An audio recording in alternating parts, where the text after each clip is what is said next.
Butunjahon standartlar kuni munosabati bilan tashkil etilgan anjuman va standartlashtirish, metrologiya va muvofiqlikni baholash sohasidagi innovatsion g'oyalar hamda ishlanmalar xalqaro ko'rgazmasida qarshilab turganimizdan mamnunmiz.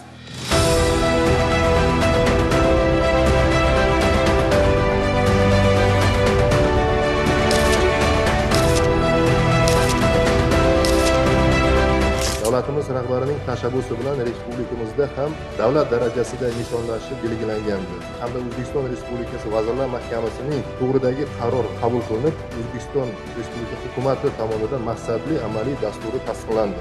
Bu demak juda ham tarixiy voqea.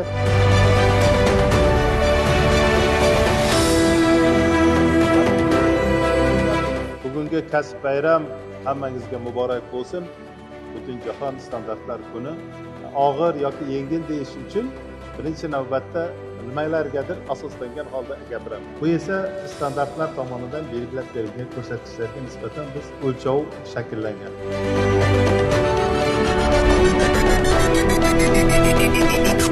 Muhim sanalardan biri bo'lgan Butunjahon standartlar kuni sifatida keng nishonlanadi. Ushbu kun bilan ushbu anjumanda ishtirok etayotgan barcha aziz mehmonlarni hurmatli rahbarlarimizni samimiy chin qalbimdan muborakbod etaman.